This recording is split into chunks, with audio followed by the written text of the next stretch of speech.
భూమికి పునాదులు వేయబడక పూర్వమే దేవుడు మనల్ని చూశాడు. అంటే భూమి కూడా ఇంకా రాక మునిపే దేవుడు మనల్ని చూశాడు. హల్లెలూయా. మనల్ని మాత్రమే కాదు, మన జీవితాన్ని అంతా కూడా ఆయన చూశాడు. మన జీవితాన్నంతా ఆయన చూశాడు. మనం సేవించే దేవుడు ఎటువంటి దేవుడు అంటే,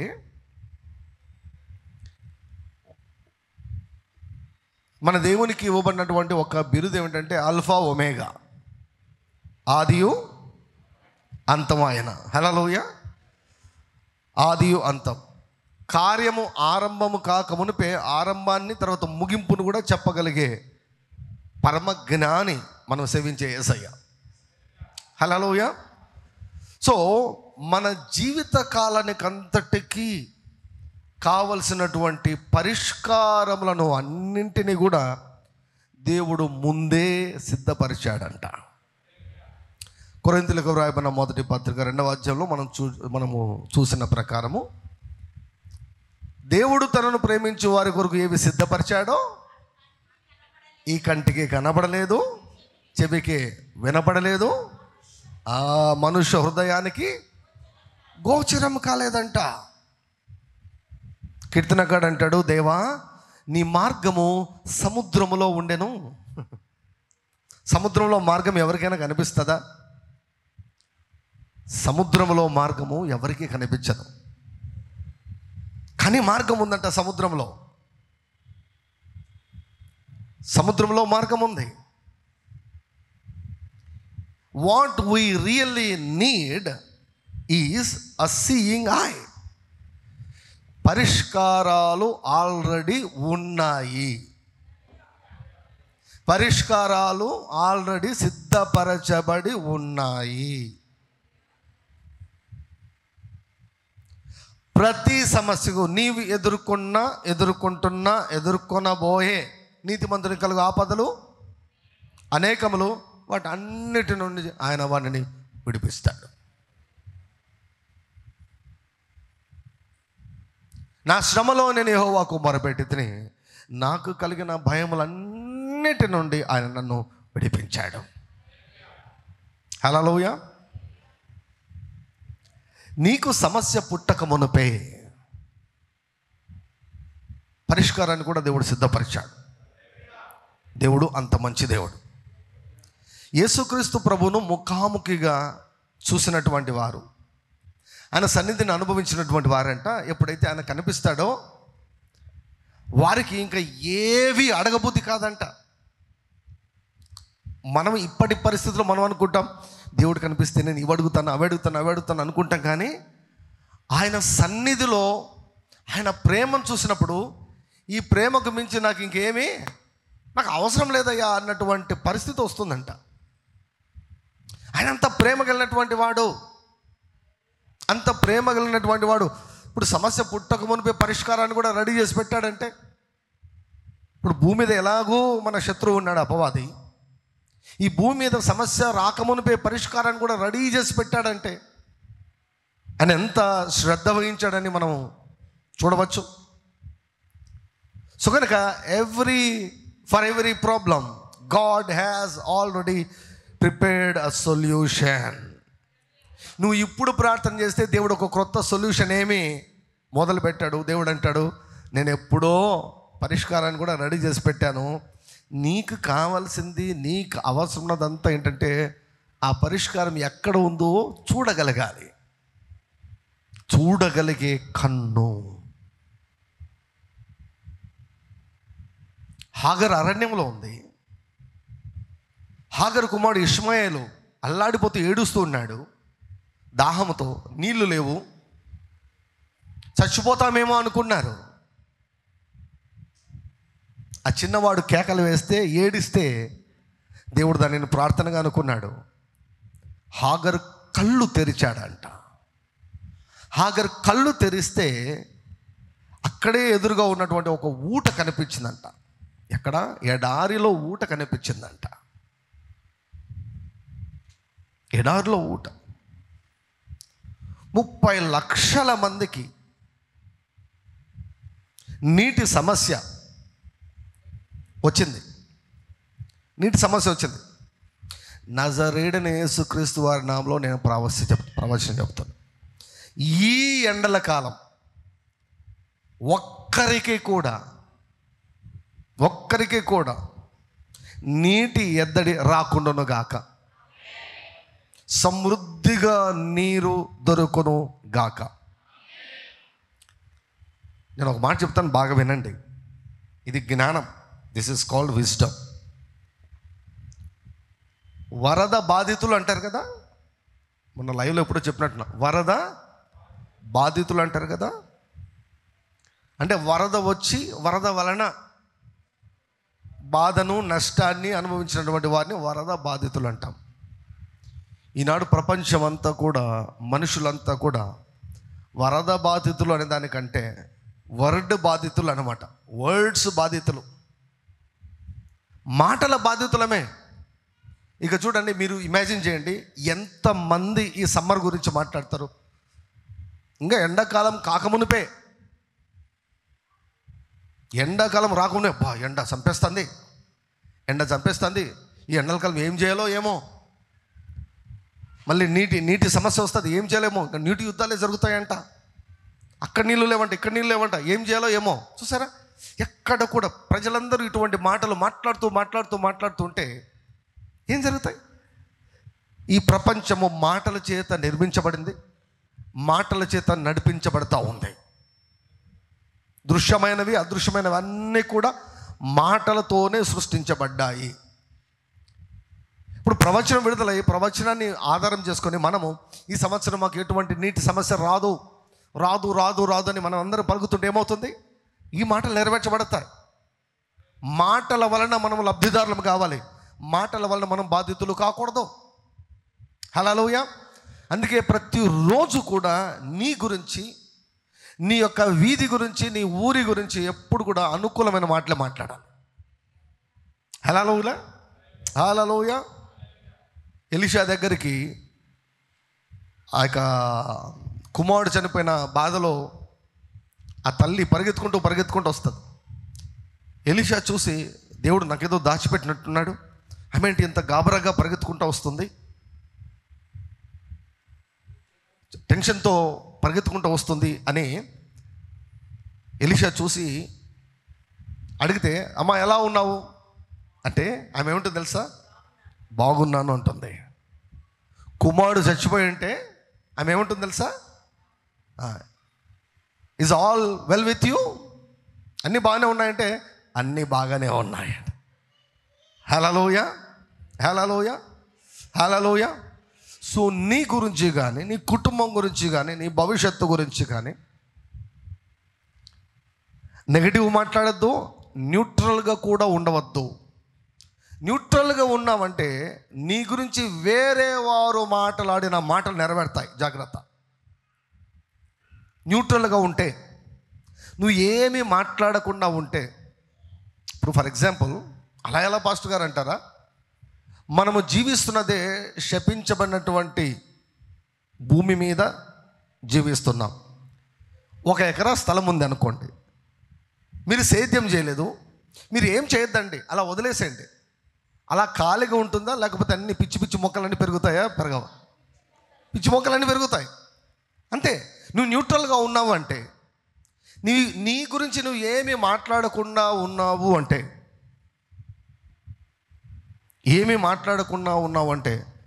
వేరే వారు నీ గురించి మాట్లాడిన మాటలు నెరవేరుతాయి. జాగ్రత్త.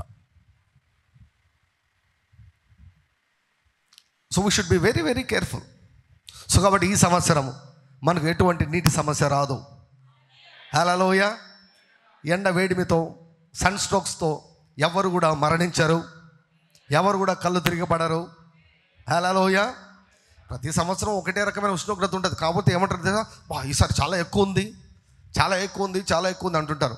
ఎక్కువ ఉండదు. హల్లెలూయా. దేవుడు మేఘముల చేత అణచివేస్తాడు. హల్లెలూయా. సో ప్రస్తుతం గురించి, భవిష్యత్తు గురించి మనం ఎప్పుడు కూడా అనుకూలమైనటువంటి మాటలే మనం మాట్లాడుతూ ఉండాలి. Glory to God. హల్లెలూయా. సమస్య పుట్టక మునిపే సమస్యకు దేవుడు పరిష్కారాన్ని కూడా సిద్ధపరిచేశాడు.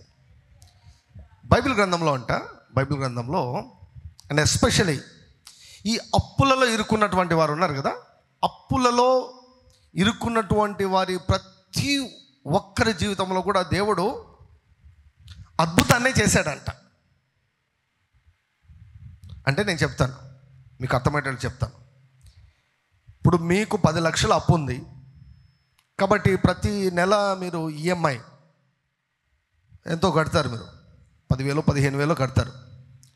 సో ఆ అప్పు తీరాలంటే 10 లక్షలు తీరాలంటే కొన్ని సంవత్సరాలు లిమిట్ ఇస్తారు బ్యాంక్ వారు.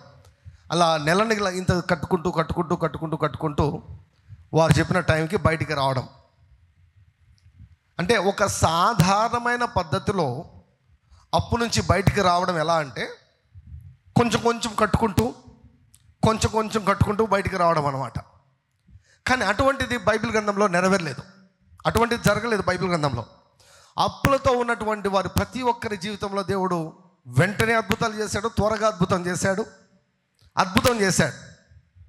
సో ఒక అప్పు తీర్చేదానికి నువ్వు వ్యాపారం చేసుకో, దీని ద్వారా వచ్చే ఇన్కంతో కొంచెం కట్టుకొని బయటికి రా, ఇటువంటివి దేవుడు చేయలేదు. ప్రతి పరిస్థితుల్లో కూడా దేవుడు అద్భుతాన్నే చేసి ఆర్థిక పరిస్థితుల్లోంచి బయటికి దేవుడు విడిపించేశాడు. గ్లోరీ టు గాడ్, హల్లెలూయా. దేవుడు ఏమైనా చేయగలడు. 30 లక్షల మందికి నీళ్ళు అవసరమయ్యాయి. అరణ్యంలో ఉన్నారు, బావులు లేవు, అక్కడ నది లేదు, సముద్రం లేదు, ఏమి లేవు అక్కడ. ఏమి లేవు కాబట్టి ఖచ్చితంగా మనం టెన్షన్ పడతాం. ఏమి లేని స్థలానికి ఎందుకు తీసుకుని వచ్చాడు దేవుడు? మోషే మీదకి లేచారు. మోషే మొరపెడితే దేవుడు అన్నాడు, రాయిని తీసుకొని కొట్టు అన్నాడు, కర్ర తీసుకొని కొట్టు అన్నాడు. కర్ర తీసుకొని రాయిని కొడితే నీళ్లు రావడం ఏంటండి? సముద్రం అంతా సమృద్ధిగా నీళ్ళు వచ్చిందంట. హల్లెలూయా. దీన్ని ఏమంటారంటే అద్భుతము అంటారు. చూసారా, పరిష్కారం ఆల్రెడీ ఉంది, వారికి పరిష్కారం ఆల్రెడీ ఉంది. దేవుడు ఆల్రెడీ పరిష్కారాన్ని దయచేశాడు. కానీ వారికి తెలియకపోవడం వలన ప్రశ్నించారు, సనిగారు, విసుగు చెందారు, మోషే మీదకి రాళ్ళు తీసుకున్నారు తెలియకపోవడం వలన.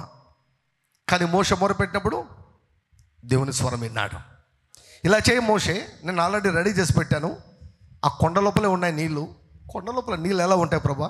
అవన్నీ నీకు, నన్ ఆఫ్ యువర్ బిజినెస్, నీకు అనవసరం, నేను చెప్పింది చేయి అంతే.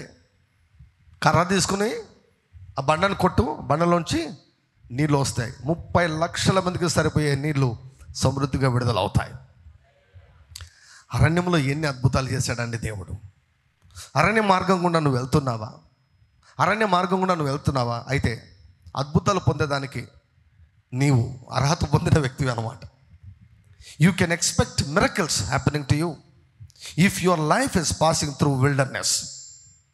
అరణ్య మార్గంలో, అరణ్య యాత్రలో నువ్వు ఉంటే అద్భుతాలు జరిగేదానికి అవకాశం ఉంది. కాబట్టి చూచే కన్నులు ఉండాలి, వినగలిగే చెవులు ఉండాలి. గ్లోరీ టు గాడ్, హల్లెలూయా. ఒకసారంట ఒక మంచి గొప్ప ధనవంతుడితో ప్రభు అన్నాడంట, రేపు ఉదయం, బాగా వినండి, రేపు ఉదయము ఎవరు వచ్చి నీ కారు కడుగుతారో, అర్థమైందా? రేపు ఉదయం వచ్చి ఎవరు నీ కారు కడుగుతారో వారికి ఆ కారు ఇచ్చేసే అని చెప్పాడంట దేవుడు. అర్థమైందా?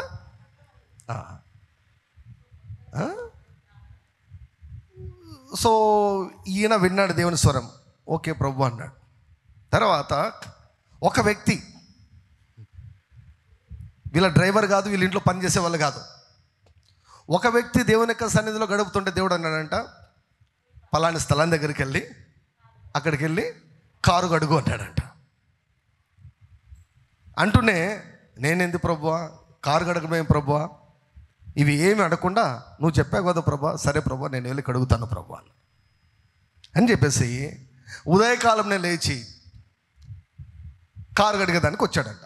వస్తే అక్కడ ఉన్నటువంటి డ్రైవర్లు, నువ్వు చేయాల్సిన పని కాదు ఇది, మేము చేయాల్సిన పని అంటే, లేదు ఇది ఒక్కసారి నాకు ఒక్క అవకాశం ఏంటి, నేను మీరే ఉండండి, మీరే చూడండి, నేనేం డ్యామేజ్ ఏం చేయను, నేను కారు కడిగిపోతాను.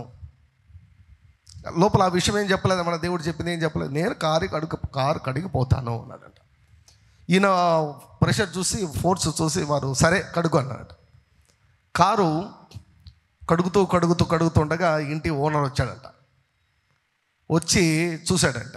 చూసి, ఏంటి నువ్వు వచ్చి అసలు నువ్వెవరు, ఈ కారు ఎందుకు అడుగుతున్నావు అంటే చెప్పాడంట. లేదు సార్, నాకు కారు కడగాలని మా దేవుడు చెప్పాడు, అందుకు కడుగుతున్నాను అంటే, కడిగిన తర్వాత నన్ను కలిసిపోన్నాడంట. పూర్తిగా కారు అంతా కడిగాడంట. దేవుడు చెప్పాడు కాబట్టి కడిగాడు అంతే. ఆయనకి ఏం ఆశ లేదు, ఇంతకుముందు ఎప్పుడు అటువంటి టెస్టిమోనీలు కూడా ఏమేం లేదు. దేవుడు చెప్పాడు కాబట్టి కారు కడిగాడు. ఓనర్ని కలుస్తూనే, నువ్వు కారు కడగదు కదా, ఇదిగో కీసివో అని చెప్పాడు. కీసివో తీసుకో. ₹1 ఖర్చు పెట్టకుండా విలువైనటువంటి కారును ఉచితంగా పొందుకున్నాడు. హల్లెలూయా. కోతకాలమందు నిద్రించు కుమారుడు. ఇప్పుడు దేవుడు ఆ వ్యక్తికి కారు ఇవ్వాలని అనుకున్నాడు. ఏమండి, ఇప్పుడు ఆ వ్యక్తి మిస్ అయ్యేదానికి ఎన్ని అవకాశాలు ఉన్నాయి? దేవుడు కారు కడుగుంటే, నేను కారు కడగాలా, అయిపోయి స్వయం.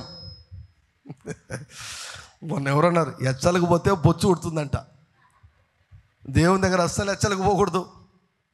దేవుని దగ్గర, దేవా కారు గడమంటే కారు గడుగుతాను, కాళ్ళు గడమంటే కాళ్ళు కూడా కడతాను. బాగా చెప్పినారు మేడం. నువ్వు ఏం చెప్పినా కూడా హల్లెలూయా. ఎందుకంటే దేవుడు కట్టని ఇండ్లను దేవుడు వాగ్దానం చేశాడు, వాగ్దానం చేస్తున్నాడు. ఏమండి, నాటని తోటలను వాగ్దానం చేస్తున్నాడు. నీవు స్టార్ట్ చేయని బిజినెస్లు, వ్యాపారాలను దేవుడు వాగ్దానం చేస్తున్నాడు. కాబట్టి ఉచితముగా వీటిని స్వాధీనం చేసుకోవాలంటే మార్గాన్ని దేవుడు చూపిస్తున్నాడు నీకు. హల్లెలూయా. చూసే కళ్ళు, వినే చెవులు, దీనికి మించినటువంటి టాలెంట్ ఈ ప్రపంచంలో లేదు. హల్లెలూయా. ఒక పాస్టర్ అయితే నీకు చూచే కళ్ళు, వినగలిగే చెవులు కావాలి. ఒక ఉద్యోగస్తుడమైనా నీకు చూచే కళ్ళు, వినగలిగే చెవులు కావాలి. ఒక వ్యాపారవేత్తమైనా నీకు చూచే కళ్ళు, వినగలిగే చెవులు కావాలి. Glory to God. Hallelujah. Hallelujah. వివాహం నీకు కావాల్సి ఉన్నా కూడా నీకు చూచే కళ్ళు, వినే చెవులు కావాలి. Glory to God. హల్లెలూయా. హల్లెలూయా.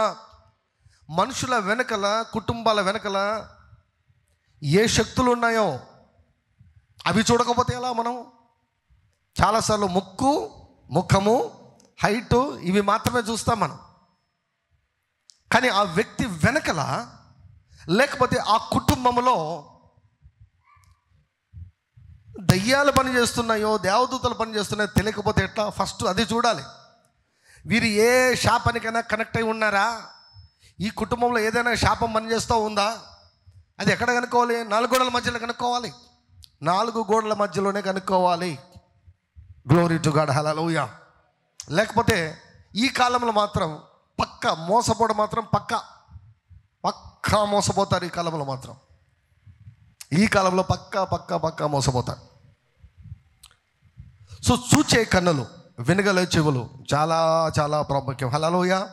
అడుగుదాం, యేసయ్యా చూచే కళ్ళను, వినగలిగే చెవులను సమృద్ధిగా నాకు దయచేయండి. Hallelujah. What is the advantage of a seeing eye? You can see answers, you can see solutions. పరిష్కారాలు చూస్తావు, పరిష్కారాలు నీకు కనిపిస్తాయి. Glory to God. Hallelujah. Hallelujah. Hallelujah. సాతాను ఉన్నంత వరకు సమస్యలు తప్పవు. కానీ పరిశుద్ధాత్ముడు ఉన్నాడు కనుక ప్రతి సమస్య కూడా పరిష్కారాన్ని రెడీ చేసి పెట్టాడు దేవుడు మన కొరకు. ఒకటే సమస్య ఏంటంటే ఆ పరిష్కారాన్ని మనం చూడగలగాలి, ఆ పరిష్కారాన్ని మనము తెలుసుకొనగలగాలి. Glory to God. Hallelujah. So we have been dealing with the spirit of misfortune. దురదృష్టాన్ని కలిగించే దెయ్యం గురించి మనం మాట్లాడుతున్నాం. దురదృష్టం నుంచి విడుదల. దురదృష్టవంతులను దేవుడు అదృష్టవంతులుగా చేసే దేవుడు. Glory to God. హల్లెలూయా. ఒకదాని వెంట ఒకటి ప్రయాసకు తగ్గ ఫలితం రాకుండా ఉండడం, వింతైనటువంటి సమస్యలు, కారణాన్ని గుర్తించలేనటువంటి సమస్యలు, అన్ఎక్స్ప్లెయినబుల్ ప్రాబ్లమ్స్, సమస్యలు. ఇటువంటి వాటి వెనుకల పనిచేసే దయ్యాలు అంటూ ఉన్నాయి. There are demons behind these kind of problems. So నీ కుటుంబంలో కానీ, నీ వ్యక్తిగత జీవితంలో కానీ, నీ పరిచయంలో కానీ, నీ వ్యాపారంలో కానీ దురదృష్టము అన్నటువంటిది పని చేయకూడదు. Glory to God. హల్లెలూయా. దురదృష్టవంతులను దేవుడు అదృష్టవంతులుగా మార్చగలడు. యేసుక్రీస్తు ప్రభు దురదృష్టవంతులను అదృష్టవంతులుగా మార్చగలడు. హల్లెలూయా. ఏమో వాళ్ళ తలరాత అలా ఉంది, అందుకే వారికి అలా జరిగింది అని మనం అనుకుంటాం. గుర్తుపెట్టుకోండి, తలరాతను రాసేవి మాటలు. మీ మాటలైనా కావచ్చు, ఇప్పుడు పలకబడిన మాటలైనా కావచ్చు, ఇంతకు మునుపు పలకబడిన మాటలైనా కావచ్చు, అవే తలరాత. అయితే ఈ దురదృష్టవంతులను అదృష్టవంతులుగా చేసేదానికి యేసుక్రీస్తు ప్రభు మన మధ్యలో ఆయన సజీవుడుగా ఉన్నాడు. Glory to God. Hallelujah. Glory to God. So బైబిల్లో కొంతమంది దురదృష్టవంతులను చూపిస్తారు. వారిని దేవుడు ఏ రీతిగా అదృష్టవంతులుగా మార్చాడో కూడా మనకు అర్థమవుతుంది. 2వ సమూయేలు గ్రంథము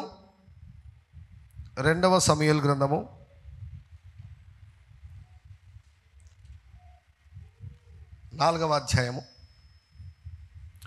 2వ సమూయేలు గ్రంథము 4వ అధ్యాయము 4వ వచనం. సౌలు కుమారుడగు యోనతానునకు కుంటివాడగు కుమారుడు ఒకడుండెను. యెజ్రెయేలు నుండి సౌలును గురించి యోనతాను గురించి వర్తమానం వచ్చినప్పుడు వాడు 5 ఏండ్ల వాడు. వాని దాది వాని ఎత్తుకొని పరుగున పారిపోగా వాడు పడి కుంటివాడాయను. వాని పేరు మెఫీబోషెతు. అసలు దేవుడు మానవుని ఎందుకు సృష్టించాడు? ఏమండి? సంతోషంగా జీవించమని, ఫలభరితంగా జీవించమని, ఏలమని దేవుడు మానవుని సృష్టించాడు. కానీ మెఫీబోషెతు అన్నటువంటి చిన్నవాడు ఎంతట వయసు? 5 సంవత్సరాల వాడు. 5 సంవత్సరాల వాడికి ఏం పాపం తెలుసు చెప్పండి? తను ఏ తప్పు చేయలేదు, తను ఏ పాపం చేయలేదు. ఆ కుటుంబంలో ఉండడమే చేసిన తప్పేమో అనిపిస్తుంది. దాది ఎత్తుకొని, యుద్ధం జరుగుతుంటే దాది ఎత్తుకొని పారిపోతుంటే కింద పడి కాళ్ళు విరిగాయి. అప్పటి నుంచి కుంటివాడైపోయాడు. ఇది ఒక దురదృష్టకరమైనటువంటి సంఘటన మెఫీబోషెతు జీవితంలో. అంటే ఇప్పుడంటే కొంచెం టెక్నాలజీని బట్టి మనకు ట్రీట్మెంట్స్ ఇవన్నీ కూడా రకరకాలుగా వచ్చాయి. ఈవెన్ ఆర్టిఫిషియల్ లిమ్స్ కూడా వచ్చాయి, కృత్రిమ కాళ్ళు కూడా వచ్చాయి ఇప్పుడంటే మనం మాట్లాడితే. కానీ ఆ కాలంలో ఎటువంటి ఇవి లేవు. జీవితకాలం అంతా కుంటివాడిలాగా జీవించాల్సి వచ్చింది, దిక్కులేని వాడిలాగా జీవించవలసి వచ్చింది. ఇది ఒక దురదృష్టకరమైనటువంటి విషయం. ఈనాడు ఇటువంటి చిల్డ్రన్ కూడా మనకు చాలామంది కనిపిస్తుంటారు కదా. పుట్టుకతోనే కళ్ళు ఉండవు. నా దగ్గర కొంతమంది పేషెంట్స్ పుట్టుకతోనే అసలు గుడ్డు కూడా ఉండదండి. వారు ఏం పాపం చేశారు? పుట్టుకతోనే కాళ్ళు ఉండవు, పుట్టుకతోనే మైండ్ అంతా కూడా పనిచేయదు, బ్రెయిన్ ఎదిగిండదు, మనసు ఎదిగిండదు, పుట్టుకతోనే. ఇదంతా కూడా ఏంటో తెలుసా? Bad luck. అదే దురదృష్టం, అదే దురదృష్టం. సో మెఫీబోషెతు ఒక దురదృష్టవంతుడిగా, మెఫీబోషెతును చూసిన వారందరూ కూడా, లోదేబార్లో ఉండేవాడు చూసిన వారందరూ కూడా మొత్తం కదా. ఇప్పుడు ఆదుకునేదానికి నాన్న లేడు, ఆదుకునేదానికి రాజులాగా ఉన్నటువంటి తాత లేడు, నాన్న లేడు. కుంటి జీవితం, చచ్చిన కుక్క. అంటే ఒక హీనమైన స్థితిలోనికి వెళ్ళాడు. రాజు యొక్క మనవడు, రాకుమారుని యొక్క కుమారుడు. చూసారా? ఒక అదృష్టకరమైనటువంటి స్థితి నుంచి దురదృష్టకరమైన స్థితిలోనికి ఎవరో చేసిన పొరపాటు వలన ఈ యొక్క చిన్న బిడ్డ 5 సంవత్సరాల వయసులోనే, చిన్నప్పుడు ఏమండి, చెంగున ఎగురుకుంటూ, ఆడుకుంటూ, పాడుకుంటూ, సరదాగా పిల్లలతో గడపవలసినటువంటి సమయంలో కాళ్ళు పోగొట్టుకొని ఎంత హీనమైనటువంటి స్థితి. దీన్ని చూస్తే అర్థమవుతుంది సాతానుకు మానవుడంటే ఎంత ద్వేషం, ఎంత ద్వేషం. How the devil hates. సాతానుకు అస్సలు కనికరం ఉండదు తెలుసా. చిన్నపిల్లల, పెద్దవాళ్ళ, ముసలి వాళ్ళ అస్సలు ఉండదు. వాడికి కనికరమే ఉండదు. వాడికి అసలు కనికరమే ఉండదు. కానీ ఇటువంటి పరిస్థితులు వాడు కల్పించి మనం ఎలా స్పందిస్తాం తెలుసా? దేవా నీకు కనికరం లేదా? దేవా నీకు కనికరం లేదా అంటే దేవుడు ఒకటి అంటాడు, పరలోకంలో ఎవరు కూడా అవిటి వాళ్ళు లేరు అంటాడు దేవుడు. Hallelujah. Because God is not in charge on the earth. భూమి మీద దేవుడు అధికారం కలిగి ఉన్నాడు, కానీ భూమి మీద ప్రతి పరిస్థితిని ఆయన కంట్రోల్ చేయడం లేదు. మనిషికి స్వేచ్ఛనిచ్చాడు. ఒకవేళ సౌలు తప్పు చేయకుండా ఉంటే, పొరపాటు చేయకుండా ఉంటే, దేవుని సన్నిధిలో సమాధాన పరుచుకొని నేను ప్రక్కకి వెళ్ళిపోతాను ప్రభువా, నీవు కోరినటువంటి వ్యక్తిని నియమించుకో, నేను ప్రక్కకి వెళ్ళిపోతాను ప్రభు అంటే ఆ పరిస్థితి ఈ మెఫీబోషెతు కూడా వచ్చిండేది కాదు. సో చాలాసార్లు దురదృష్టమైన దానికి ఒక కారణం ఏమిటంటే ఇతరులు చేసినటువంటి తప్పిదానికి మనం బలైపోతాం. ఇటువంటి జరుగుతాయి ప్రపంచంలో. నేనేం తప్పు చేశాను కాబట్టి ఈ యొక్క కుంటి చిన్నపిల్లవాడు ఏమంటాడంటే నేనేం తప్పు చేశాను, నేను ఎందుకు ఈ కుటుంబంలో పుట్టాలి, నేనేం తప్పు చేశాను అంటాడు. దేవుని వైపు చూసి ప్రశ్నించడం ఆపేసి దేవా నా పైన కనికరం చూపు ప్రభు అంటే దేవుడు కనికరాన్ని చూపుతాడు. Glory to God. హల్లెలూయా. అయితే తన తండ్రి అయినటువంటి యోనతానును బట్టి తన యొక్క దశను దేవుడు మార్చేశాడు. 9వ అధ్యాయం చూడండి. 9వ అధ్యాయం 1 నుంచి, యోనతానును బట్టి నేను ఉపకారం చూపుటకు సౌలు కుటుంబంలో ఎవడైనా కలడా అని దావీదు అడిగను. సౌలు కుటుంబమునకు సేవకుడు సీబాయను ఒకడు ఉండగా వారు అతని దావీదు నొద్దకు పిలువనంపిరి. రాజు సీబావు నీవే కదా అని అడగగా అతడు నీ దాసుడైన నేనే సీబానెను. రాజు యెహోవా నాకు దయ చూపినట్లుగా నేను ఉపకారం చేయుటకు సౌలు కుటుంబంలో ఎవడైనా ఒకడు శేషించి ఉన్నాడా అని అతను అడగగా సీబా యోనతానుకు కుంటిగాళ్ళు గల కుమారుడు ఉన్నాడని రాజుతో మనవి చేశాను. ఆ పేరు కూడా చూడండి, కుంటోడు గుడ్డోడు. సమాజంలో ఒక హీనమైన స్థితి, తక్కువ స్థితిలో ఎవ్వరు కూడా ఉండాలని దేవుడు కోరుకోవడం లేదు. అతడు ఎక్కడున్నాడని రాజు అడగగా సీబా చిత్తగించుము, అతడు లొదేబార్లో అమ్మీయేలు కుమారుడు మాకీరు ఇంట ఉన్నాడని రాజుతో నేను. అప్పుడు రాజైన దావీదు మనుషులను పంపి లొదేబార్లోనున్న అమ్మీయేలు కుమారుడు మాకీరు ఇంట నుండి అతన్ని రప్పించను. సౌలు కుమారుడైన యోనతానుకు పుట్టిన మెఫీబోషెతు దావీదు వద్దకు వచ్చి సాగిలపడి నమస్కారం చేయగా దావీదు మెఫీబోషెతు అని అతన్ని పిలిచినప్పుడు అతడు చిత్తము నీ దాసుడైన నేనున్నానని. అందుకు దావీదు నీవు భయపడవద్దు, నీ తండ్రి అయిన యోనతాను నిమిత్తం నిజంగా నేను నీకు ఉపకారం చూపి నీ పితరుడైన సౌలు భూమి అంతయు నీకు మరలా ఇప్పింతును, మరియు నీవు సదాకాలం నా బల్ల యొద్దనే భోజనం చేయదువని సెలవీయగా అతడు నమస్కరించి చచ్చిన కుక్క వంటి వాడనైన నాయడల నీవు దయచూపుటకు నీ దాసుడునకు నేను ఎంతటి వాడను అనెను. అప్పుడు రాజు సౌలు సేవకుడైన సీబాను పిలువనంపి సౌలునకు అతని కుటుంబంలో కలిగిన సొత్తు అంతటినీ నీ యజమానుని కుమారునికి నేను ఇప్పించి ఉన్నాను, కాబట్టి నీవును నీ కుమారులను నీ దాసులను అతని కొరకు ఈ భూమిని సాగుబడి చేసి నీ యజమానుని కుమారునికి భోజనము కలిగి ఆహారము కలిగినట్లుగా నీవు దాని పంట తేవలను. నీ యజమానుని కుమారుడైన మెఫీబోషెతు ఎల్లప్పుడూ నా బల్ల యొద్దనే భోజనం చేయనని సెలవిచ్చను. ఈ సీబాకు 15 మంది కుమారులను 20 మంది దాసులు ఉండిరి. నా ఏలినవాడకు రాజు తన దాసునికి ఇచ్చిన ఆజ్ఞ అంతటి చొప్పున నీ దాసుడైన నేను చేసేదనని సీబా రాజుతో చెప్పెను. కాగా మెఫీబోషెతు రాజకుమారులలో ఒకడైనట్టుగా రాజు బల్ల యొద్దనే భోజనము చేయుచుండెను. మెఫీబోషెతునకు ఒక చిన్న కుమారుడు ఉండెను, వాని పేరు మీకా. మరియు సీబా ఇంటిలో కాపున్న వారందరూ మెఫీబోషెతునకు దాసులుగా ఉండిరి. మెఫీబోషెతు యెరూషలేములో కాపురం ఉండి సదాకాలము రాజు బల్ల యొద్ద భోజనము చేయుచుండెను, అతని కాళ్ళు రెండును కొట్టివి. గ్లోరీ టు గాడ్, హల్లెలూయా. సౌలు కుటుంబంలో ఒక్కడే మిగిలాడు. సౌలు కుటుంబంలో ఎవ్వరు కూడా మిగలలేదు, ఎవరు మిగలేదు. వెతకాల్సి వచ్చింది అన్నమాట. అభిషేకించబడినటువంటి దావీదుతో పెట్టుకోవడం వల్ల క్రమక్రమంగా స్టెప్ బై స్టెప్ మొత్తం కూడా సౌలు కుటుంబం అంతా కూడా తుడిచిపెట్టుకొని పోయింది.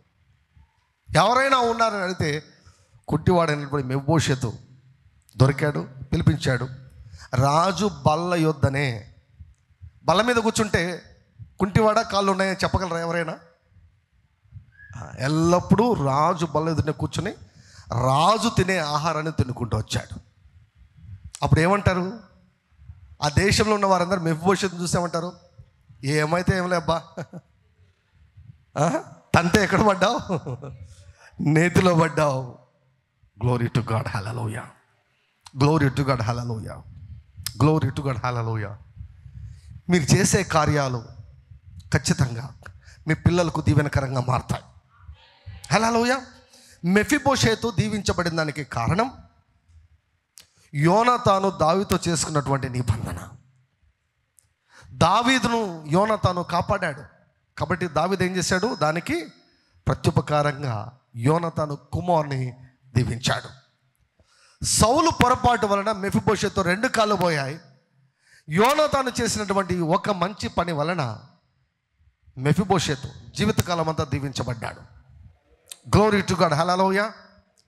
సో నీవు ఒకవేళ పొరపాట్లు ఇంతవరకు చేసి ఉండవచ్చేమో, అయితే ఈరోజు ఒక ముఖ్యమైనటువంటి నిర్ణయాన్ని తీసుకొని నేను ఏం చేసినా కూడా అది నా పిల్లల పైన ప్రభావం చూపుతుంది అని గుర్తెరిగి మీరు ఈ రోజు మొదలుకొని దేవునికి, దేవుని రాజ్యానికి, మనుషులకు మేలు మాత్రమే చేయండి. ఎంత గట్టిగా చెప్పారండి హల్లెలూయా అనేది. కార్ గురించి చెప్తున్నా అందరు గట్టిగా హల్లెలూయా అని చెప్పారు. Glory to God, hallelujah. Hallelujah, hallelujah, hallelujah, హల్లెలూయా. అందుకే కీర్తనకాడు అంటాడు కదా, నీతిమంతులు విడవబడుట కానీ వారి సంతానం భిక్షమెత్తుట కానీ నాకు కనపడలేదు. నేను చిన్నవాడినై ఉంటేనే ఇప్పుడు పెద్దవాడిని అయ్యాను, కనిపించలేదన్నాడు. పిల్లలను, మీ పిల్లల పిల్లను దృష్టిలో పెట్టుకొని జీవించండి. గ్లోరీ టు గాడ్, హల్లెలూయా. సౌలుకు ఈ ఆలోచన లేదు. అరే నేను ఇలా జీవిస్తున్నానే, నేను ఇలా జీవించడం వలన దీనికి పర్యవసనాలు, ఎటువంటి పర్యవసనాలు వస్తాయో వాటి గురించి ఆలోచించలేదు. లేదు, నాకు నచ్చిందే నేను మాట్లాడతా, నచ్చిందే నేను చేస్తా, నచ్చినట్లే నేను ఆలోచిస్తా, నా జీవితం నాది, నేను ఎవరి మాట వినను. నేను భాష అంట ఎవరి మాట వినడంట. సినిమాల్లో అయితే జల్లుతాయి అవి, యాక్టింగ్లో అయితే జల్లుతాయి. ఈ లోకంలో అదృష్టం కాస్త దురదృష్టంగా మారిపోతుంది. నెగటివ్ ప్రావర్బ్గా మిగిలిపోతారు, నాశనానికి సామెతగా మిగిలిపోతారు. సౌలు నాశనానికి సామెతగా మిగిలిపోయాడు. So make a strong decisions today. నిర్ణయాలండి చాలా ప్రాముఖ్యం. మంచి నిర్ణయాలు చేసుకునేటట్లు మనం ప్రార్థన చేసుకోవాలి. మన ప్రార్థనలు మనము మంచి నిర్ణయాలు తీసుకునేటట్లుగా మనల్ని ప్రభావితం చేయాలి. హల్లెలూయా. 3 గంటలు ప్రార్థన చేసి తప్పుడు నిర్ణయం తీసుకున్నాం అనుకోండి, ఆ 3 గంటల ప్రార్థన కూడా వృధా అయిపోతుంది. So we should make right decisions every day. మనం తీసుకునే నిర్ణయాలు మన తరువాతి తరాలపైన ఖచ్చితంగా పడతాయి. చెప్పండి, నేను నా పిల్లలకు, నా పిల్లల పిల్లలకు ఆశీర్వాదకరంగా ఉండబోతున్నాను. నేను నా కుటుంబానికి ఆశీర్వాదకరంగా ఉండబోతున్నాను. ఈ లోకంలో మంచితనం ఒకటే సరిపోదు, జ్ఞానం ఉండాలి. Just having good heart is not enough in this world. There is lot of evil in this world. ఈ లోకంలో చాలా చెడు ఉంది. కేవలం మంచితనం ఉంటే సరిపోదు, అమాయకత్వం ఉంటే సరిపోదు. నేను ఏ పాపం ఎరుగనంటే సరిపోదు, అదొక్కటే సరిపోదు. You should have wisdom. You should have wisdom. యోనతాను మంచివాడే, యోనతాను మంచివాడే, యోనతాను మంచివాడే. కానీ యోనతాను ఎప్పుడు కూడా అరే నేను ఎక్కడ ఉన్నాను, ఏ గుంపులో ఉన్నా, నేను ఏం చేస్తున్నాను, ఒకవేళ నేను చనిపోతే నా కుమారుడు ఏం కావాలి అని ఆలోచించలేదు. దురదృష్టి లేదు, జ్ఞానం లేదు. కనుక ఆల్రెడీ కుంటివాడు, తండ్రి లేడు. ఎంత ఘోరం చూడండి, ఎంత ఘోరం కదా. These are the mistakes of the parents. These are the mistakes of the parents. So ఈ ప్రపంచం ఇలా ఉంది కనుక we need to be very very careful. మన గురించి ఆలోచించకూడదు, మన తర్వాతి తరం గురించి మనం ఆలోచించాలి. మన తర్వాతి తరాల గురించి మనం ఆలోచించాలి. హల్లెలూయా, హల్లెలూయా. చెప్పండి, నా పిల్లలు నేను తీసుకునే మంచి నిర్ణయాలను బట్టి అదృష్టవంతులుగా మారతారు. Glory to God. Hallelujah, hallelujah, hallelujah. Put a full stop to bad luck or to the spirit of bad luck. తీసుకునే ప్రతి నిర్ణయం మీ పిల్లల గురించి బాగా మాట్లాడండి, ఎక్కువ మాట్లాడండి, బాగా మాట్లాడండి. మీ పిల్లల గురించి ఎప్పుడు మీకు బాధ అనిపిస్తే, ఎప్పుడు మీకు కన్సర్న్ అనిపిస్తే, అయ్యో నా కుమారుడు, అయ్యో నా కుమార్తె ఏమైపోతారేమో అని అనిపించిన ప్రతిసారి అనుకూలమైనటువంటి మాటలు విడుదల చేయండి. My children are fortunate. నా కుమారుడు అదృష్టవంతుడు, నా కుమార్తె అదృష్టవంతురాలు. హల్లెలూయా. చాలాసార్లు పిల్లల జీవితాన్ని నాశనం చేసేది ఎవరో తెలుసా? తల్లిదండ్రులే.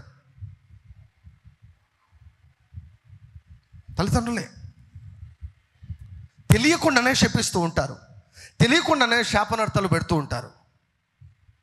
చాలా చాలా చాలా జాగ్రత్తగా ఉండాలి. సో మెఫీబోషెతు విషయంలో మనం చూడగలిగే సంగతి ఏమిటంటే, ఎవరో చేసినటువంటి తప్పిదానికి మెఫీబోషెతు బలయ్యాడు. అది దేవుని చిత్తం కాదు. కాళ్ళు కలిగి జింకలాగా ఎగురుతూ ఉండాలన్నదే దేవుని యొక్క చిత్తం. హల్లెలూయా. నజరేయుడైన యేసుక్రీస్తు వారి నామములో ఇది మొదలుకొని, ఫ్రమ్ నౌ ఆన్వర్డ్స్, ఇది మొదలుకొని ఎవ్వరి కుటుంబంలో కూడా కుంటితనము ఉండకుండాను గాక. ఏ కారణం బట్టైనా సరే, యాక్సిడెంట్ని బట్టైనా కానీ, లేకపోతే రోగాన్ని బట్టైనా కానీ, పెరాలసిస్ అన్నటువంటిది కుటుంబాల్లో లేకుండాను గాక. Glory to God. హల్లెలూయా.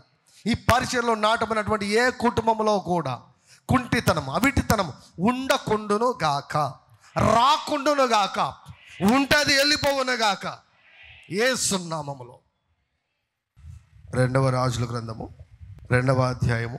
ఇక్కడ ఎలీషా ఏలియా పైన ఉన్నటువంటి 2 ఆత్మను పొందుకొని రెట్టింపు అభిషేకంతో వస్తూ ఉన్నాడు. మార్గంలో వస్తూ ఉండగా 23వ వచనం, 2వ రాజుల గ్రంథము 2వ అధ్యాయం 23వ వచనం. అక్కడ నుండి అతడు బేతేలునకు ఎక్కి వెళ్ళెను. అతడు త్రోవను పోవుచుండగా బాలురు పట్టణములో నుండి వచ్చి బోడివాడ ఎక్కిపొమ్మని అతని అపహాస్యము చేయగా, అతడు వెనుకకు తిరిగి వారిని చూచి యెహోవా నామమును బట్టి వారిని శపించెను. అప్పుడు 2 ఆడు ఎలుగుబంట్లు అడవిలో నుండి వచ్చి వారిలో 42 బాలులను చీల్చి వేసెను. అతడు అచ్చటి నుండి పోయి కర్మేలు పర్వతమునకు వచ్చి అచ్చటి నుండి పోయి షోమ్రోనుకు తిరిగి వచ్చెను. ఈ సంఘటన కూడా మనకు బాగా తెలుసు. So with double fold anointing Elisha is moving. అక్కడ నుంచి ఎలీషా వచ్చి ముందుకు వెళ్తున్నాడు, మార్గంలో వెళ్తున్నాడు. దారిలో తన దారిన తన మానాన తాను వెళ్తున్నాడు అభిషేకించబడినటువంటి దైవజనుడు. ఏమంటే తల మీద ఎలీషాకు వెంట్రుకలు లేవంట. ఎలీషాకు తలపైన వెంట్రుకలు లేవంట. వెళ్తూ ఉంటే ఒక గుంపు పిల్లనాయలంతా 42 మంది బాలురు 42 మెంబర్స్ 42 మంది గుంపుగా వచ్చి ఎలీషాకు తారసపడ్డారు. వాళ్ళు తారసపడి ఎలీషాను చూచి వారు ఏం చేశారు? ఎలీషాను చూస్తూనే ఎలీషా బట్టతల కనిపించింది వారికి. బట్టతల కనిపిస్తూనే వారు ఏం చేశారు? బోడివాడా బోడివాడా అని ఎగతాళి చేశారంట. ఎగతాళి చేశారు. సో వీరు ఎందుకు ఎగతాళి చేశారంటే అది వారికి అలవాటు. వారికి అలవాటు పెద్దలను ఎగతాళి చేయడం అన్నటువంటిది వారికి వెన్నతో పెట్టిన విద్య. అంటే అంతవరకు ఆ టైం వరకు వారు ఎంతమందిని ఎగతాళి చేస్తారో తెలియదు. అది వారికి ఎంత బాగా అలవాటైందో కూడా మనకైతే ఇక్కడ తెలియదు. కానీ వారు ఖచ్చితంగా అది బాగా అలవాటు అయిపోయింది. అది వారి తల్లిదండ్రులు ఈ పిల్లలకు అరే చిన్న పెద్ద తేడా ఉండాలి, వయసును చూసి గౌరవించాలి, వయసులో పెద్దవాడిని గౌరవించాలి. ఇదంతా కూడా ఈ 42 మంది పిల్లలకు వాళ్ళ తల్లిదండ్రులు నేర్పిన పాపన పోరు. వారు గొడవలో మునిగిపోయారు. వీళ్ళకి కనీస జ్ఞానం కూడా వీరికి బోధించలేదు వారు. కాబట్టి యాక్చువల్గా వీళ్ళు ఏం చేసిండవచ్చు? బాలు 2 అంతల అభిషేకంతో వస్తున్న ఎలీషా దగ్గరికి వెళ్ళి అయ్యగారు మా కోసము ప్రార్థన చేయండి, జ్ఞానం కొరకు ప్రార్థన చేయండి, పెన్ను కోసం ప్రార్థన చేయండి, హాల్ టికెట్ కోసం ప్రార్థన చేయండి, ఏదో ఒకటి ప్రార్థన చేయండి అని అడిగి దీవెన పొందుకొని ఉండాల్సిందే. దీవెన పొందుకోకుండా వారు ఏం చేశారు? ఎగతాళి చేశారు. కరెంటు వైర్ను పట్టుకున్నారు, కరెంటు తీగను పట్టుకున్నారు, హై వోల్టేజ్ లైన్ పట్టుకున్నారు. ఎలీషా వెనక్కి తిరిగి యెహోవా నామంలో శపించాడంట. యెహోవా నామంలో శపిస్తే ఎక్కడున్నాయో తెలియదు 2 ఎలుగుబంట్లు వెంటనే వచ్చేసాయి, 42 మందిని చీల్చి చంపేశాయి. పెద్ద న్యూస్ అక్కడ. 42 మంది చిన్న పిల్లలు ఒకటేసారి చీల్చివేయబడ్డారు. 42 మంది. ఎంత మంచి భవిష్యత్తు ఉండాలి వారికి, ఎంత మంచి భవిష్యత్తు ఉండాలి వారికి. అప్పుడే వారికి 100 ఏళ్ళు నిండిపోయాయి. ఎందుకు నిండాయి 100 ఏళ్ళు? వాళ్ళు మూర్ఖులైనా కావచ్చు, కానీ కరెక్ట్ అదే టైంకి ఎలీషా రావడం, అదే టైంకి వీరికి ఎదురు కావడం. Wrong time, wrong place, wrong people. At least కొంచెం ఒక 2-3 నిమిషాలు లేట్గా వచ్చినా కూడా వాళ్ళు తప్పించుకునే వాళ్ళు. వాడిది బ్యాడ్ లక్. ఎందుకు రాయించాడు దేవుడు ఇవి? రాయించాడంటే ఎప్పుడైనా కూడా మన పిల్లలకు మనం నేర్పించాల్సింది ఏంటి అంటే ఏ దైవజనుడిని ముట్టుకోవద్దు, ఏ దైవ సేవకుడి గురించి ఎగతాళి చేయవద్దు అని మనము మన పిల్లలకు నేర్పించాలని దేవుడు ఈ భాగాన్ని వ్రాసాడు.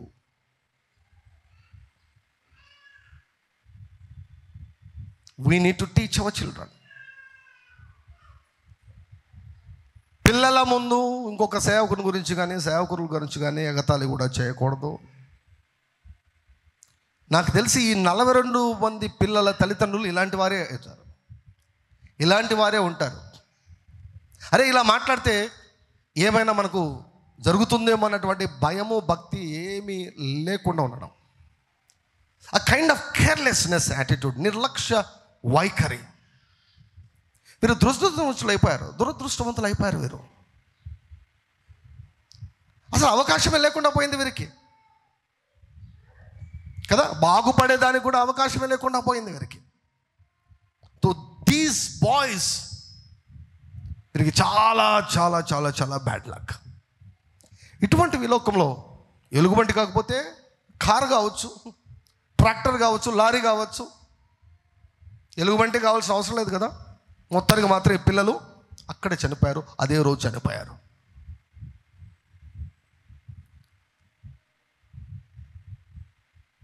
మనుషులను గౌరవించడము అన్నది ఒకవేళ తల్లిదండ్రులు వీళ్ళకి నేర్పించుంటే వారికి దుర్గతి పట్టిండేది కాదు.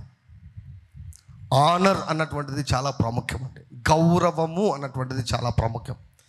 ఎవరిని కూడా ఎగతాళి చేయకూడదు, ఎవరిని కూడా హేళన చేసి మాట్లాడకూడదు, ఎవరిని కూడా తగ్గించి మాట్లాడకూడదు.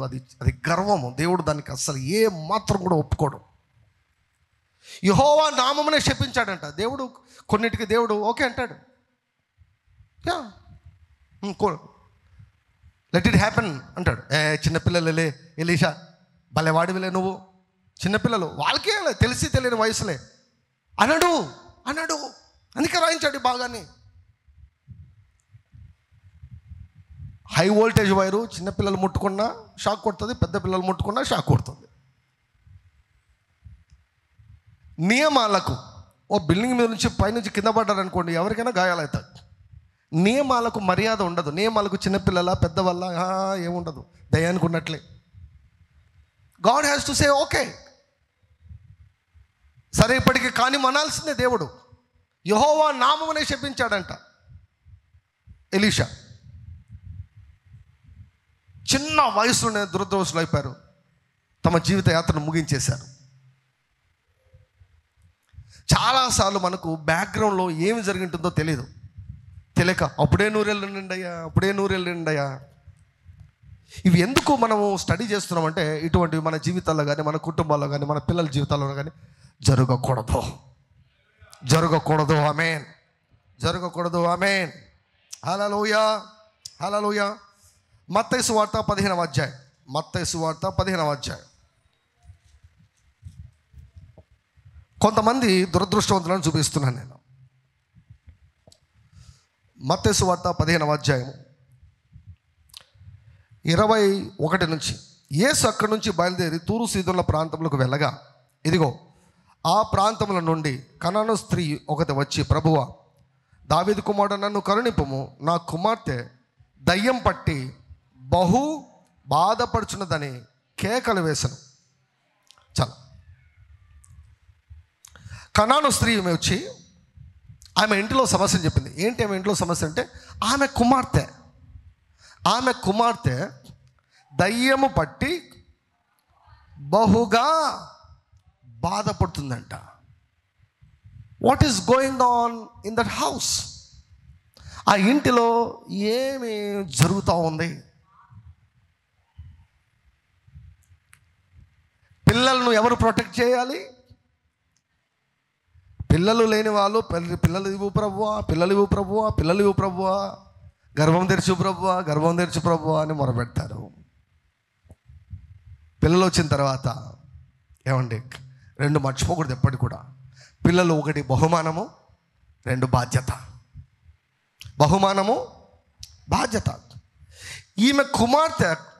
ఈమె కుమార్తె దయ్యము పట్టి బహుగా బాధపడుచున్నదంటే హూ ఇస్ ద రీజన్? ఎవరు కారణం ఇక్కడ? పిల్లలతో ఆడుకోకుండా, పిల్లలతో సరదాగా ఆడుకోకుండా, చెంగున ఎగురుకుంటూ పిల్లలతో కలిసి ఆడుకోకుండా మంచం మీద వండి, లేకపోతే మూలను కూర్చొని, చీకట్లో కూర్చొని దెయ్యం చేత బహుగా బాధపడాల్సిన కర్మ ఈ బిడ్డకి ఏమంటే? సో ఆ ఇంట్లో వాతావరణాన్ని మనము గుర్తుపట్టచ్చు. What kind of atmosphere they have.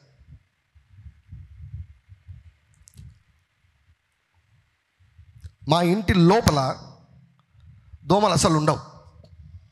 దోమలు ఏమాత్రం కూడా ఉండవు. ఇంటి లోపల దోమలు ఉండవు. మరి ఎక్కడి నుంచి వచ్చింది కానీ ఒక దోమ వచ్చింది. నేను బెడ్ మీద అలా పడుకొని ఉంటే ఒక దోమ తిరుగుతుంది, అలా తిరుగుతుంది ఒక దోమ. సో తిరుగుతుంటే వెంటనే ఏం చేశాను తెలుసా? వెంటనే ఆల్అవుట్ పెట్టేశాను. కాసేపటికి ఇక ఆ దోమ ఇక కనిపించలేదు. అది వెళ్ళిపోయిందో చచ్చిపోయిందో తెలియదు కానీ ఇక కనపడలేదు అన్నమాట దోమ. మన ఇండ్లలో వాతావరణము అదృష్టాన్ని తెచ్చేదిగా ఉండాలి తప్ప దురదృష్టాన్ని తెచ్చేదిగా ఉండకూడదు. ఈ తల్లి కుమార్తెను భద్రపరచలేకుండా పోయింది. తల్లి భద్రపరచలేకుండా పోయింది కనుక ఈ కుమార్తెకు దయ్యం బట్టి బహుగా బాధపడుతూ ఉన్నది. కానీ యేసు ప్రభు తర్వాత విడిపించేశాడు, అది తర్వాత విషయం. సో నా పాయింట్ ఏమిటంటే, the atmosphere in our houses, మన కుటుంబాల్లో, మన ఇళ్లలో ఎటువంటి వాతావరణము ఉన్నది.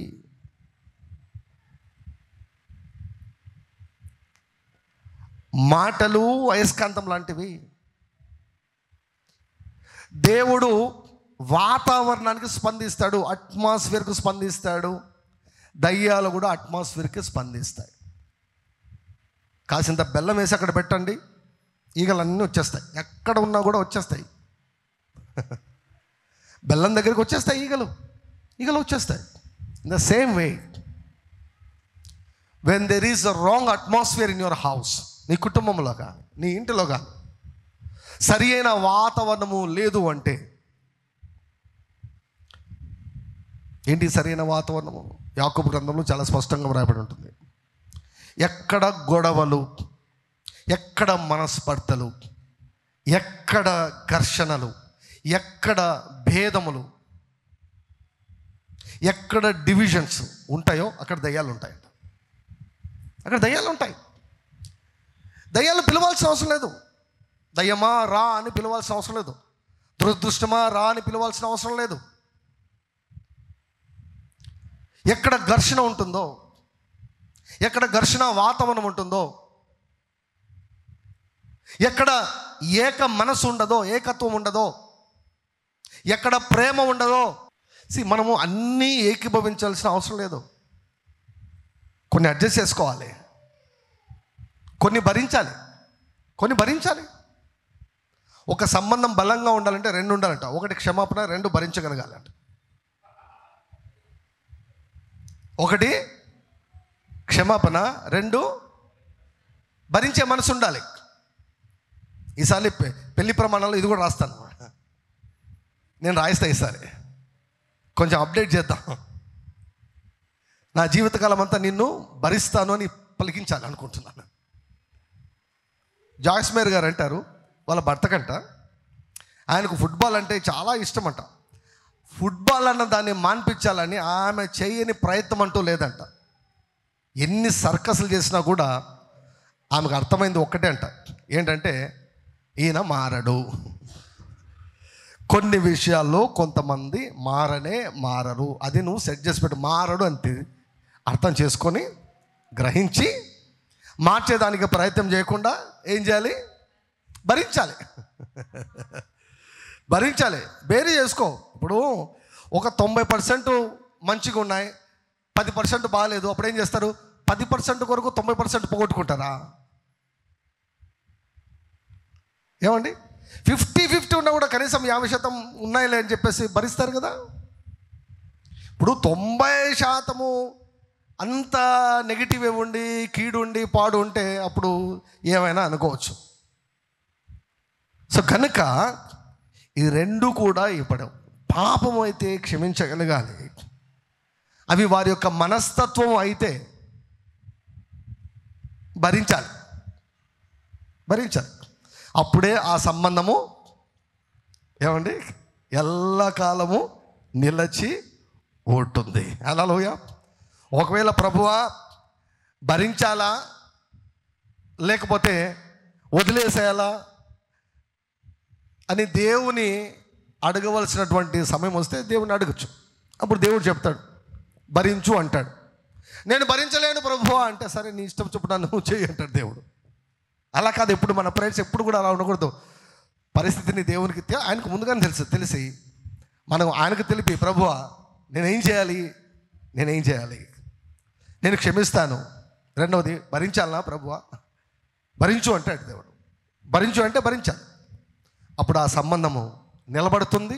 నిలబడడం మాత్రమే కాదు, ఏ సంబంధం వలన నీకు నష్టం జరిగిందో, ఇబ్బంది కలిగిందో, అదే సంబంధం వలన దేవుడు నీకు మేలు చేస్తాడు.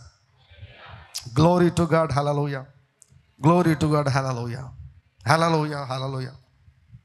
ఇప్పుడు ఈ కాలం ఎలాగైపోయిందంటే అంత ఫాస్ట్ కదండి. చిన్న చిన్న వాటికే విడాకులు, చిన్న చిన్న వాటికి ఇక టుకులు అంటారు, చిన్నపిల్లలు టుకులు అంటారు కదండి, చిన్న చిన్న వాటికే టుకులు అంటారు కదా, అలా చిన్న చిన్న వాటికే తెంచుకొని పోతున్నారు, సంబంధాలు తెంచుకుంటున్నారు చిన్న చిన్న వాటికే. It's very very very important to have forgiveness and to have tolerance. క్షమించాలి, ఇంకా కొన్ని మారరు. మీ ఆయన విషయాలు కొన్ని మారవు, మీ ఆమెలో కొన్ని మారవు, అంతే. సెటిల్ కాండి అంతే. మీరు మార్చేదానికి ప్రయత్నము చేయొద్దండి. Glory to God, hallelujah. మీరు ఎన్నైనానండి, మీరు ఆనందుని ఎన్నైనానండి, నవ్వుతూనే ఉంటాడు, మారాడు ఆనంద్.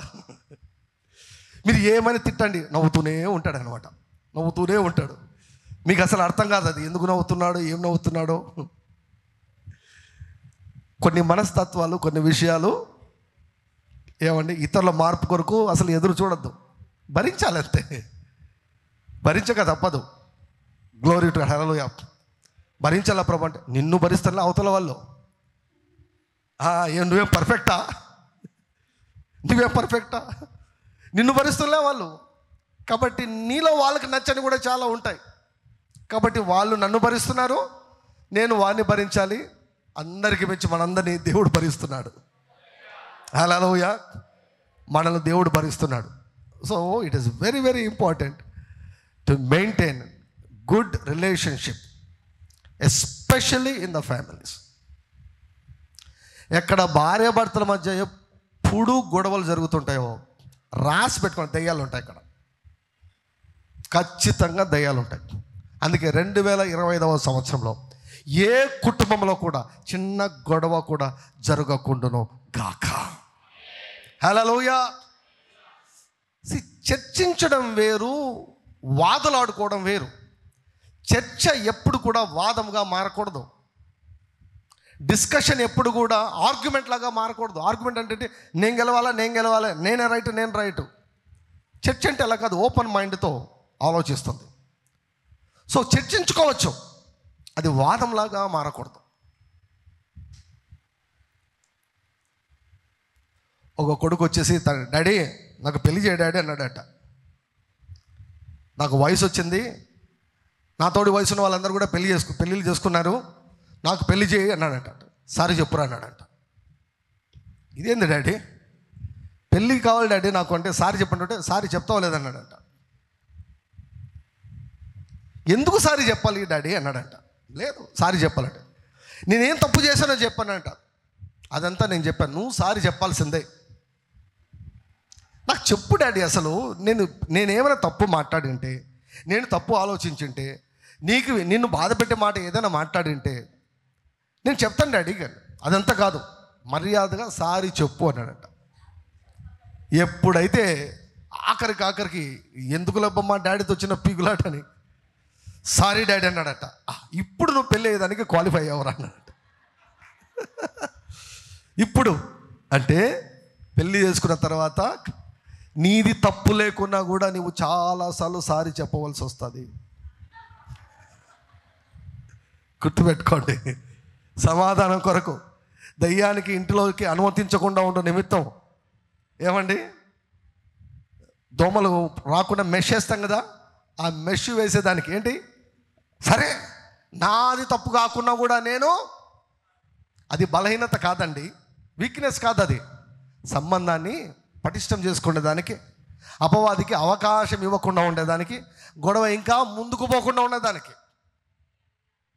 సిస్టర్స్కి కావాల్సింది ఏం లేదండి, 99.9% మీరు సారీ చెప్పండి, అయిపోయి కూల్ అయిపోతారు అంతే. ఇంకా కొంచెం ఒక 2-3 నిమిషాలు కొంచెం కొనసాగుతుందేమో, కానీ ఇంకా సారీ చెప్తే అయిపోయింది వాటికి, అంతే. పవర్ఫుల్ వెపన్ ఇది, సర్వాంగ కవచంలో ఇదొకటి, సారీ చెప్పడం. Glory to God, hallelujah. We should see what kind of atmosphere we have in our homes. మన కుటుంబాల్లో ఎటువంటి వాతావరణం ఉందో చాలా చాలా అవసరం. ఇంటిలో పిల్లలు దెయ్యాల చేత బాధపడ్డాం, ఇటువంటిది జరగకూడదు. మన పిల్లల జీవితాల్లో మన పిల్లల మనసు పైన కానీ, మన పిల్లల దేహాల పైన కానీ ఏ దెయ్యము కూడా ప్రభావము చూపకుండాను గాక. యేసయ్య రక్తాన్ని మన పిల్లలందరిపై నేను ప్రోక్షిస్తున్నా. యేసయ్య రక్తాన్ని ప్రోక్షిస్తున్నా యేసుక్రీస్తు వారి నామములో. Hallelujah, hallelujah, hallelujah, hallelujah. No hot war, no cold war. No hot war, no cold war. Cold war అంటే ఏంటి? కోల్డ్ వార్ అంటే ఏంటి? మాటలు ఉండవు, ఏముండవు, బయటికి నవ్వుతూనే ఉంటాం కానీ లోపల మాత్రం తిట్టుకుంటూ ఉంటారు ఒకరొకరు. దయ్యాలకు బాగా కనిపిస్తాయి అవి. అసలు వారే ఉండకూడదు. ఏమన్నా యుద్ధ భూమే ఇల్లు, ఏమన్నా సంసారం ఏమండి? యుద్ధ భూమే అది. కానీ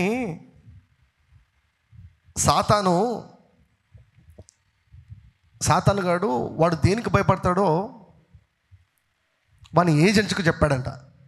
వాడు దేనికి భయపడతాడో వాని ఏజెంట్స్ చెప్పాడంట. అంటే సాతాను ఏజెంట్లు కొంతమంది మారుమనసు పొంది బయటకు వస్తారు కదా, వారు వాని యొక్క రహస్యాలన్నీ బయట పెడుతుంటారు. అటువంటి రహస్యాలు ఇదొకటి అన్నమాట. ఏంటంటే వాడు చెప్పాడంట, ఒరే ఒక్కొక్కరు వాళ్ళు ప్రార్థన చేసుకొని ఏమనద్దు, ఇద్దరు మాత్రం కలవకుండా చూడండి. ఇద్దరు కలిస్తే మన పని అయిపోయారా? ఇద్దరు కలిసి ఏకీభవిస్తే మన పని.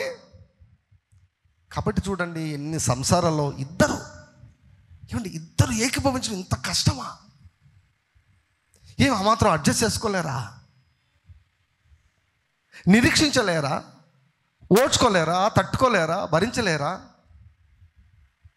ఇద్దరు కలిసి ఏకీభవిస్తే వాడికి అది భయం అంట.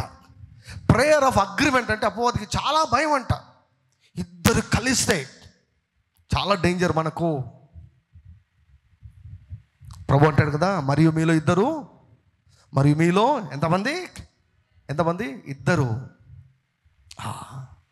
భూమి మీద తాము వేడుకొనిన దేనిని గూర్చేనను ఏకీభవించిన ఎడల అది నా పరలోకమున్న తండ్రి వలన వారికి అనుగ్రహించబడని నిశ్చయముగా చెప్పుచున్నాను. కాబట్టి ఇద్దరు ఏకీభవించకుండా వాడు ప్రతి విధమైన ప్రయత్నం చేస్తాడు. అయితే మనం ప్రేమ అన్నిటినీ తట్టుకొనను, అన్నిటినీ తాలుకొనను, భరించను. గ్లోరీ టు గాడ్, హల్లెలూయా. భరించడం అంటే అవతల వ్యక్తి ఏమంటే సాడిస్ట్ లాగా మారిపోయి కాళ్ళు ఎరగొడుతూ చేతులు ఎరగొడుతూ ఎప్పుడెప్పుడు చంపాలని ప్రయత్నం చేస్తుంటే అవి కూడా భరించమని, అది మూర్ఖత్వం అవుతుంది. అది అందుకే చెప్పాను కదా, ఏదైనా లైన్ దాటిందంటే దేవుని యొక్క సన్నిధికి వెళ్ళి అడగాలి. దేవుని సన్నిధిలో విచారణ చేయాలి. దేవుని యొక్క సన్నిధిలో విచారణ చేస్తే ఆయన చెప్తాడు. ఆయన చెప్పిన ప్రకారం చేయడం, అంతే. అదే ఉత్తమమైనటువంటి మార్గం. అంతవరకు మాత్రం ఖచ్చితంగా భరించాలి, క్షమించాలి, భరించాలి. మనం మలచబడతాం. హల్లెలూయా.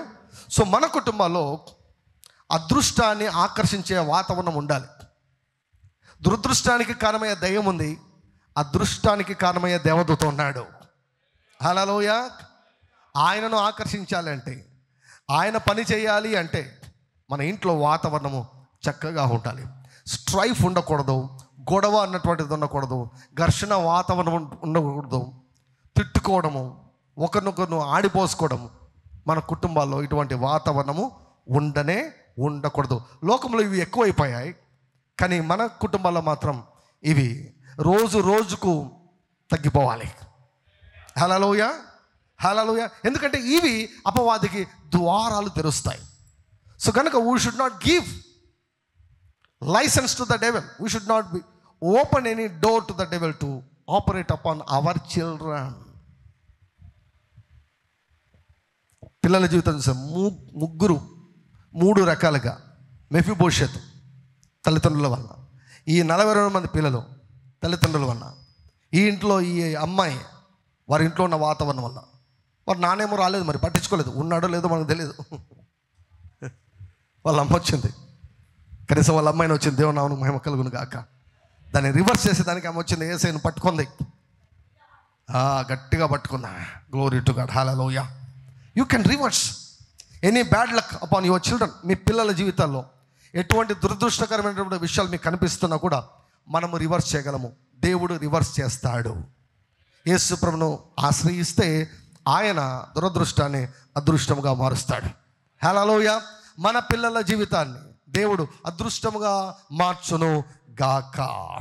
మన పిల్లలను చూసి అనేకులు అదృష్టవంతుడు అదృష్టవంతురాలు అని మన పిల్లలను గురించి అందురు గాక.